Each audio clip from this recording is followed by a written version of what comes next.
How shameless to be living off Rose. None of the family members sitting there laughed at the comment, but Rose's fiancé, Sean, chuckled as if he couldn't hold it in. Is it ever acceptable for someone you're meeting for the first time to insult your income, your job, or even your very character? And all based on assumptions they've conjured up in their mind, as if they were facts. I was stunned, speechless, even. I never imagined someone as important as Rose's fiancé could say something so cruel. Instinctively, I glanced at Rose. Her face was filled with an anger I had never seen before. Next to Sean, a woman laughed along with him. But after a few seconds, Rose composed herself, took a deep breath, and spoke. "Excuse me. Amber is way richer than you." The truth, one Sean had never anticipated, shattered his expression as it gradually crumbled. "My name is Amber. I'm 40 years old and single. I live in my parents' home with Dad and Mom, the three of us together. When I was in college, I shared an apartment with friends, but after graduation, I moved back to my parents' home and have been living here ever since. My friends often told me it's important to live on your own for the experience, but I found I missed the warmth of having people around at home. And here I am, at this age. Currently, I share my artwork on social media while selling my paintings through an online store. I rent a small studio space to create and share my work. But for living, nothing beats the comfort of my parents' home." Rose is a responsible, family-oriented person. After graduating from college, she got a job at a major corporation and moved to New York to live on her own. Yet, she never grew distant from the family. She always made time to come home and reassure our parents. When I declared my ambition to make a living as an artist, my parents were worried and hesitant to agree. It was Rose who convinced them. "It's your life, so she should do what makes her happy. And if it doesn't work out, I'll support her until she finds a job. If it weren't for her, I might have given up on becoming an artist." Rose is beautiful, responsible, and family-centered. I adore her. Despite living in New York, Rose had never talked to us about a boyfriend. She would always share stories about her work, amazing restaurants, and travel experiences, topics that entertained us and gave us a glimpse into her life. But about 15 years after moving out, Rose suddenly said, "I have something to tell you. Actually, I've been dating someone for about 2 years, and we're considering marriage. I'd like to introduce him to you soon." Our parents, who had hoped for Rose's marriage but never pressured her, lit up with joy. "I can't wait to see what kind of person she has chosen." The plans progressed smoothly, and a family meeting was scheduled 6 months later. When Mom told me the date was set, I felt a wave of nerves wash over me. For over 15 years, as an artist, I had been living a reclusive life in my parents' home, with little opportunity to engage in meaningful conversations with others. I didn't want the man Rose was considering marrying to think she had a weird sister. Determined to make a good impression, I decided to work on my appearance and started some light exercise and skincare routines. One day, Rose called me. "I have a favor to ask," she said. "What is it?" "You don't ask for favors often," I replied, intrigued. According to Rose, her fiancé, Sean, felt nervous and uneasy about the upcoming family meeting, especially since he hadn't even exchanged greetings with me before. He suggested meeting me beforehand to get accustomed to the idea. If I were in his position, I might have made the same request. Understanding his perspective, I gladly agreed. Since he wasn't meeting my parents, it would mean inviting him to my studio. While I considered meeting at a stylish cafe, I worried I might be too nervous there to make a good impression. So I decided to welcome Rose and Sean into my studio. In preparation, I cleaned the space as much as I could, scrubbing away oil paint stains from the floor. I also paused painting for a few days to eliminate any lingering odors. While creating art is an essential part of my daily life, this was an extraordinary occasion. I wanted to do my best to make Rose's beloved fiancé feel comfortable. When Sean arrived with Rose, I saw a man who appeared clean, polished, and slightly younger than his age. He was tall, well-dressed, and exuded the confidence of someone capable and professional. "Thank you for having us today. I appreciate you taking time out of your weekend," Sean said politely. "It's no trouble at all. I'm happy to finally meet Rose's boyfriend. I didn't expect to have the chance to chat before the family meeting. I'm Amber, Rose's younger sister." "It's nice to meet you," I replied. Honestly, the thought of the family meeting made me nervous, so I talked to Rose about meeting you first. "Thanks for agreeing to this," Sean explained. With brief pleasantries exchanged at the door, they entered my studio. "What? You live in this tiny place? At 40 years old?" Sean muttered almost immediately upon stepping inside. The comment stung, but I understood his surprise. At my age, living in a space like this would certainly be unusual. "She doesn't live here," Rose interjected firmly.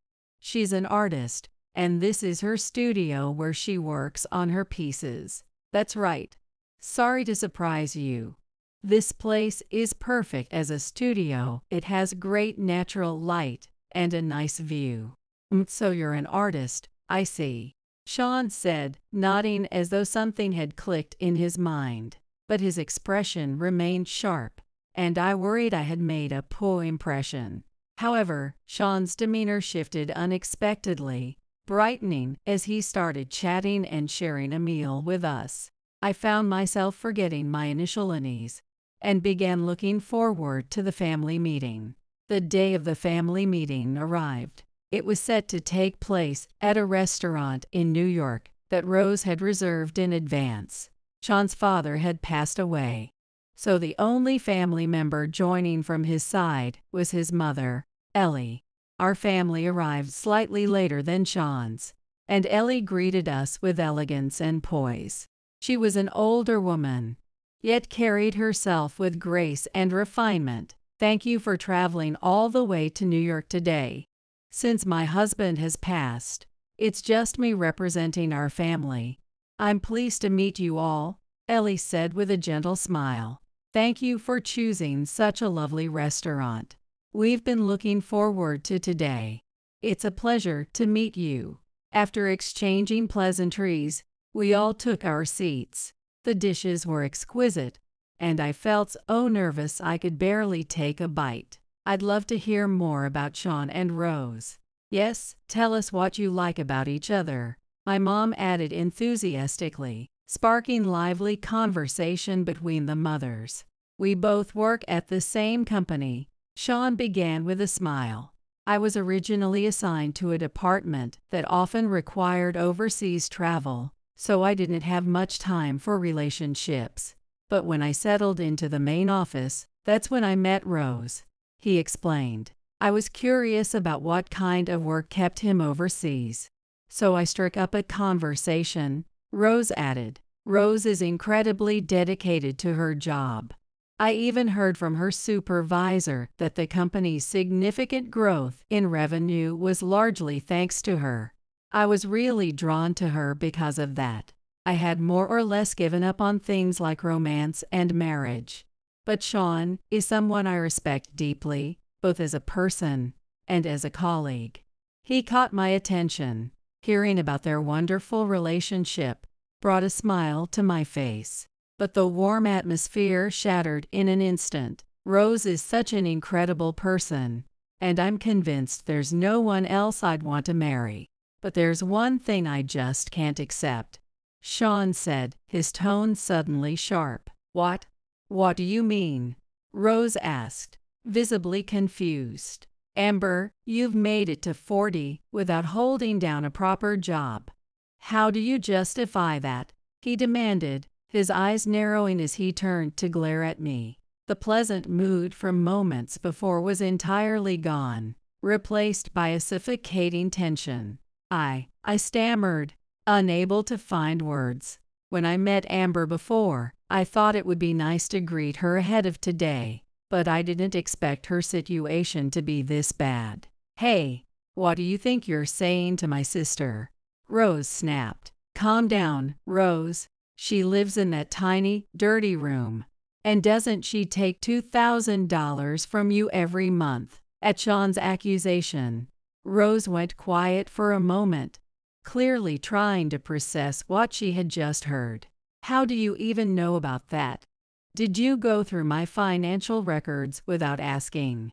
Rose asked, her voice filled with disbelief. I'm going to be your husband, Sean replied matter-of-factly. It's only natural to do a background check. Isn't that what anyone would do? Apparently, Sean had gone through Rose's personal belongings, including her bank account statements. Worried about misunderstandings, I tried to explain myself. I may not work as a salaried employee, but I'm not unemployed. I don't want you to think poorly of Rose because of me. But my words seemed to fall on deaf ears. Shut up. You're just a shameless freeloader living off her. Sean spat, his voice dripping with disdain. He looked at me with a scornful gaze that made me involuntarily flinch. Enough. When we visited her studio, you didn't say anything like this. I wasn't sure back then, but now I'm waking you up to reality. Cut ties with her already. You say she's your precious sister, but all she's doing is draining money from you. Mom, clearly distraught, looked like she might cry at any moment. Dad was trembling with anger, his face flushed red. I could do nothing but stare at the table, my head hung low, unable to speak. The room was frozen in silence when suddenly the door opened and a young woman walked in. Oh, finally, Sonny's here, Sean said, his tone shifting dramatically. Wait a second. Who is this? Rose demanded, her voice rising in shock. Sean, you didn't respond to any of my messages. And I was so worried. The woman called Sonny suddenly leapt toward Sean the moment she entered the room. Everyone present was left stunned, unable to process what was unfolding before them. Sean, with a smug expression, broke the silence. Rose, so sorry, but I finally decided. I'm going to marry Sonny instead. I thought you'd have a decent amount of savings, but what are you talking about?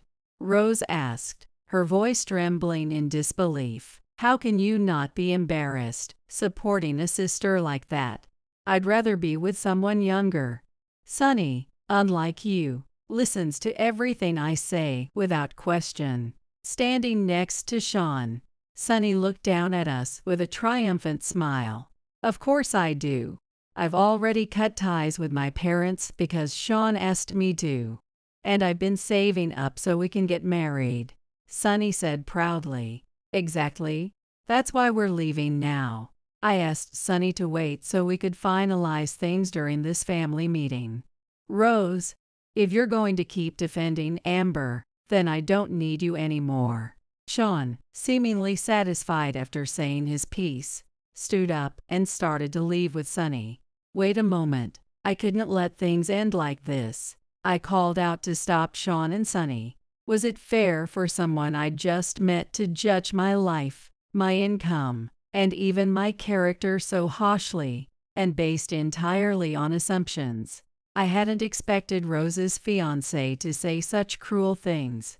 And at first, I was too shocked to respond. When I glanced at Rose, I saw an expression of fury I had never witnessed before. Sonny, meanwhile, was still grinning beside Sean. After a few tense moments, Rose seemed to gather herself, took a deep breath, and said with icy calm, Amber is far wealthier than you. Sean burst out laughing. Come on, stop with the jokes. No way is that true. You just want me to come back, don't you? But that lie isn't going to fly. He pointed at me, his gaze filled with condescension. That look stung deeply. Even though I knew his accusations were unfounded, I couldn't help but feel a pang of self-doubt. But I somehow managed to muster a trembling voice to reply. I'm not sure how my income compares to yours, but there seems to be a misunderstanding about my work. I'm a painter. Oh, please. Probably one of those starving, self-proclaimed artists. Huh. There are tons of people like that. And that old, dirty studio I saw last time. Come on. Maybe my studio is old and messy, I admitted, trying to stay composed. Then prove it. Say your name. If you're a well-known artist, someone here will recognize it, right? Sean snapped, cutting me off before I could explain further. I didn't use my real name publicly. I had built my career anonymously, sharing my work online through social media. Revealing my name here would undermine everything I'd worked for. But if staying silent meant ruining Rose's chance at happiness, I couldn't let that happen. I've been working under the name Ember Willow, I finally said, my voice quiet but steady. The room went completely still. It feels strange to say this myself, but Ember Willow is a renowned artist with over 10 million followers on social media. I've received commissions not only from within the United States, but also internationally. Famous influencers and artists proudly display my work in their homes. In fact, many fans still covet my very first painting, but that piece belongs to Rose, who was my first supporter. She carefully framed it and has it displayed in her room. I often visit to see it myself. You've got to be kidding. Ember Willow. As in the world-famous artist, Ember Willow. I realized I needed to prove my identity, and quickly pulled out a notebook, filled with sketches and notes from my past projects. No way. So the Ember Willow piece hanging in Rose's room, that was real. Yes, I bought it because I was her very first fan. Rose replied with a proud smile. I never wanted any money for it. I added, trying to clarify. But since I live at our parents' home and help care for them, Rose insisted on sending me some money every month to contribute. Amber refused to take my money outright. So I told her I was just paying to admire her work every day. Really? Then I should change my plan. He murmured. Sean's expression shifted. Sean, you're not seriously believing her, are you? You're just falling for her lies because you're a candidate for CEO, and she's desperate to tie you down. No, that's not it. I've been a fan of Ember Willow myself. I just assumed the piece in Rose's room was a replica or something. Sean snapped, suddenly defensive. As Sean's panic grew, his earlier confidence completely crumbled.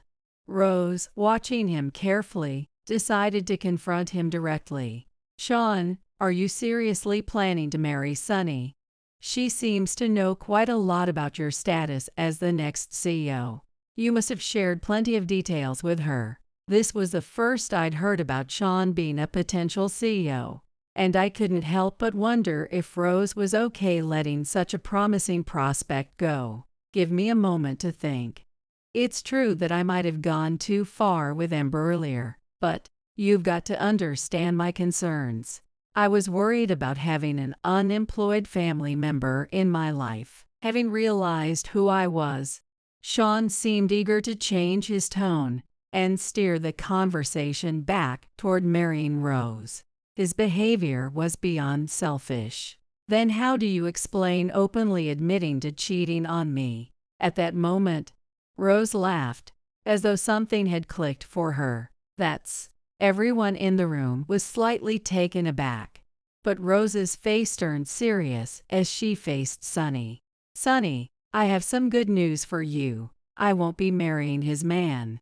You can have him all to yourself. Excuse me, that's incredibly condescending.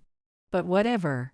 It's not like I needed your permission. I was going to marry him anyway. Sunny's smugness was short-lived. Rose's next words struck like a lightning bolt. That's fine, but you should know, Sean will never become CEO. Whatever grand stories he's told you, I doubt much of it is true. What? And how would you know that? You're just a regular employee at Sean's company. Don't act like you know everything. Sunny's mocking tone only made Rose's calm demeanor more striking. You're the one who doesn't understand. Sean betrayed me after proposing marriage. Do you really think he wouldn't betray you, too? Looking at Sean, it seemed he had completely lost the ability to speak. Rose's words were clearly not mistaken. Sunny, noticing Sean's expression, started to panic. Sean, what's going on? Explain yourself. You told me you were a candidate for CEO and had been a department head overseas for years. It was true. Even Rose had mentioned Sean's overseas work before. That's why I assumed he must have been highly competent. But judging from what Rose had just said, there was more to the story. Rose continued calmly. Let me lay everything out now that the engagement is off. It's true Sean worked in our company's overseas division. Sunny's face lit up with relief. See, I told you. She seemed to feel reassured by this confirmation. But Rose added sharply, he wasn't placed there as a department head. He was demoted after using company funds to fuel his obsession with overseas casinos. He was brought back to headquarters to keep a closer eye on him. What?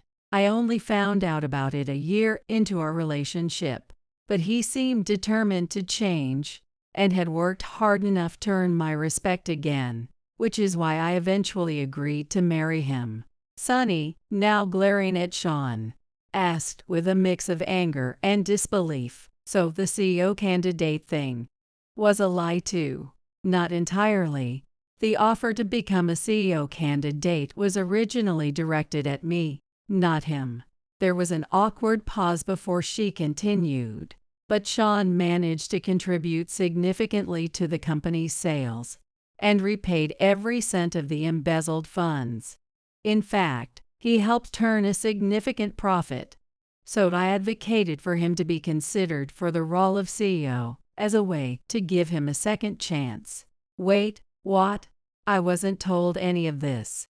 I thought it was because of my abilities. You really don't understand your position, do you? Who would trust a person who once misused company funds to be a CEO? I pleaded for you to have a chance to redeem yourself as my future husband. Sean, upon hearing this, sank further into despair. Had he truly believed everything was his own doing? If that was the case, his misunderstanding was beyond measure. So if you don't marry him, Sunny asked Rose, then Sean will never be more than just a regular employee. Exactly. That's why I said he will never become CEO. This is unbelievable. Don't fall for this nonsense, Sean. Call the CEO right now and clear this up. Rose, with an exasperated sigh, responded, fine, but once you hear the truth, you two need to leave this place immediately. She pulled out her smartphone and dialed the number, switching the call to speaker mode for everyone to hear. Sean froze, his panic now evident in his trembling form. His expression was so pathetic it was almost laughable. Judging from his reaction, it was clear Rose's words were entirely true. Hello, this is Rose. I hope I'm not disturbing you on your day off, but may I have a moment of your time? It's unusual for you to call on a weekend.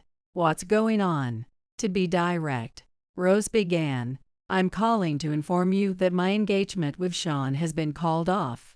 I wanted to report this to you and apologize for any trouble caused in the process. The CEO paused for a moment, then responded with a chuckle. Sean, I didn't say anything because you were the one who chose him, but honestly, I think you've made the right decision. The CEO let out an audible sigh over the phone, his frustration clear even from a distance.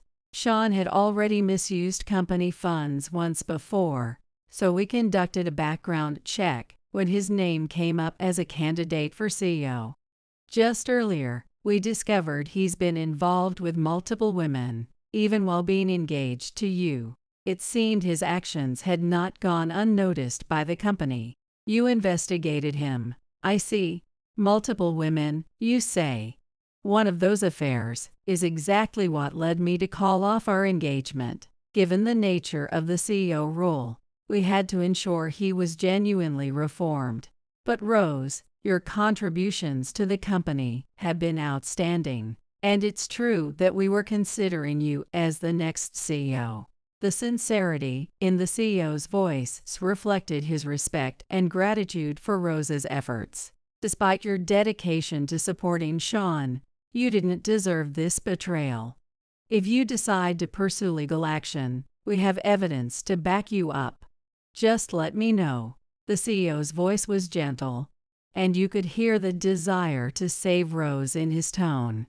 Thank you. I believe a lawsuit is inevitable, so I'd greatly appreciate your cooperation in providing the evidence you uncovered during your investigation. Of course, and let me make it clear, Sean will be dismissed from the company.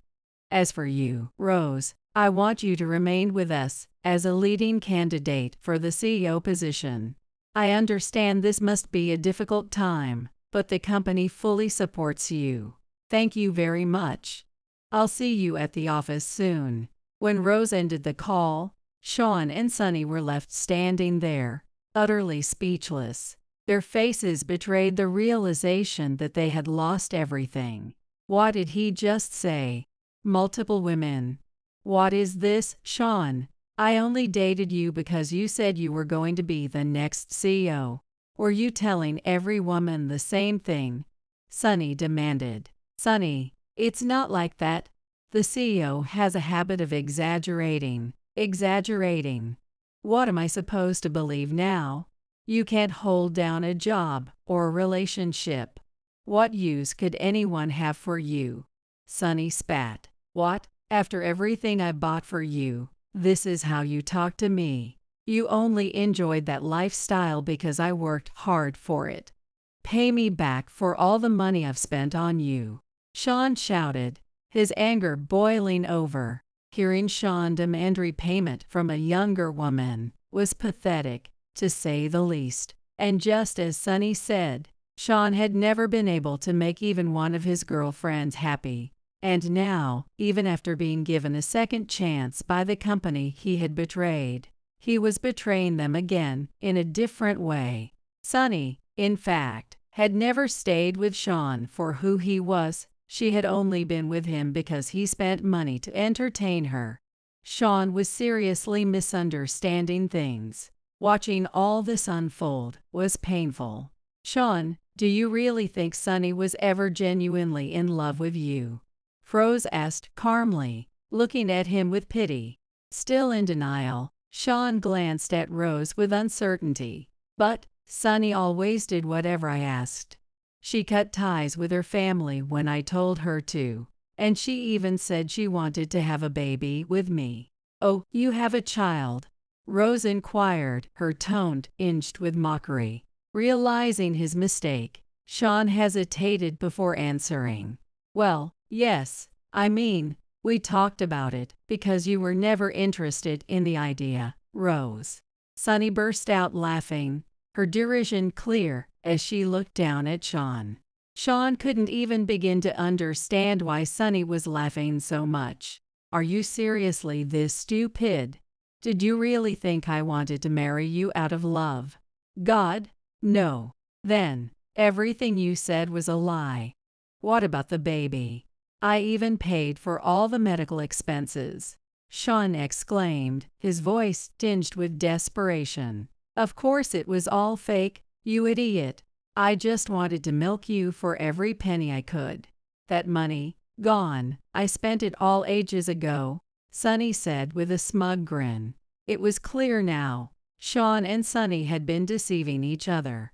each trying to use the other for their own benefit. Sunny had likely fabricated the story about a child to extort money from Sean. The weight of losing everything, the facade of a successful career, the illusion of genuine relationships, hit Sean like a tidal wave. "You tricked me. This is marriage fraud. Do you even realize that?" Sunny continued with an exasperated expression. "Maybe you're right. But if you're not going to be the next CEO, I don't have any reason to stick around.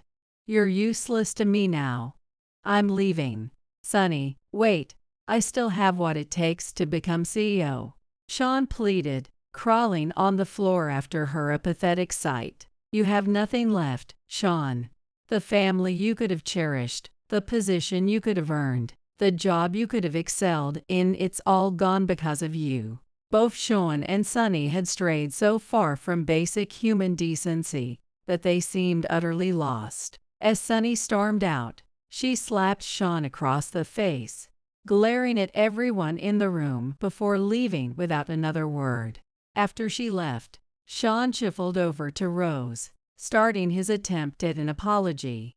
"Rose, listen, I know I've made mistakes. I didn't have any proper relationships before, so I thought I needed to gain more experience with different women before settling down." The audacity of his excuse sent a shiver through both Rose and me. Sean clearly intended to justify his infidelity before marriage. You know what they say, loving multiple people gives you emotional balance, right? I was just spreading my feelings around. Honestly, you should thank me for managing it all so well. What? Rose's voice was barely audible, her disbelief palpable. "But Rose, you're the one I truly love. Why else would I have arranged this family meeting? That's proof of my sincerity, isn't it?" Sean's self-serving attempt to frame himself as a victim only confirmed how little he had learned. "Stop acting like you're doing me some kind of favor," Rose shot back, her voice steady but firm. "I've been nothing but honest and committed to you. Even the CEO, despite his doubts, considered you for a leadership position because he saw potential in you. But after trampling on everyone's trust, you expect gratitude. Unbelievable." Unable to handle Rose's cutting truth, Sean lashed out again. "I've worked hard to make up for my mistakes. That's the bare minimum, Sean. You should have been working hard while taking responsibility for your actions."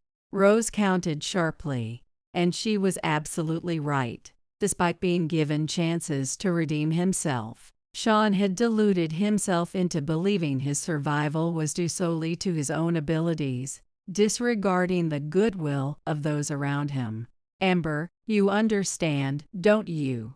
Sean turned to me with a sly grin, his tone shifting to manipulative. "If I marry Rose, I can use my international experience to help you sell your artwork to a global market.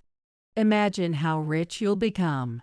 That's happiness, isn't it?" "Sean, please stop. I create art for people who need it, for those who tell me it brings them comfort.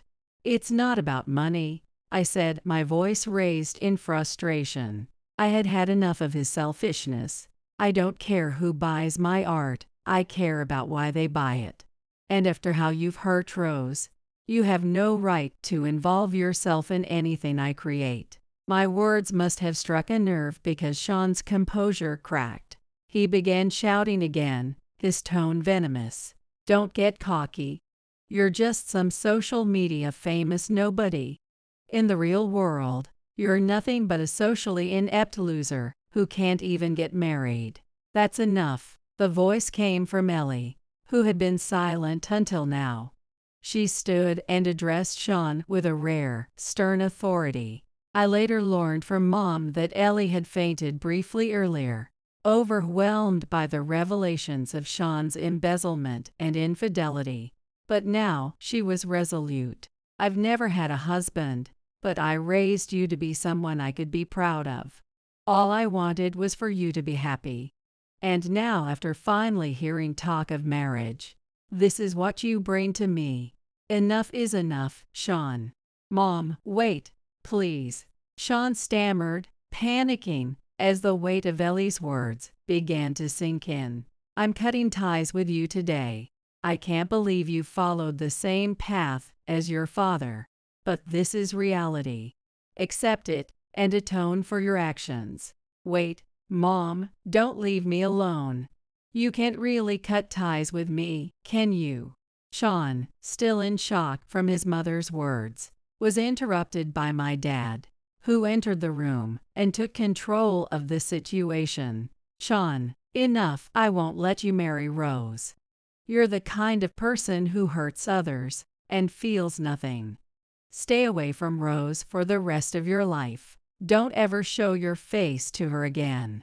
For the first time, Dad, who had remained silent until now, stood before Sean with an anger I had never seen before.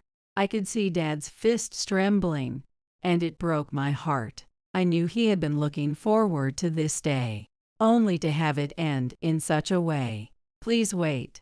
I've realized my mistake.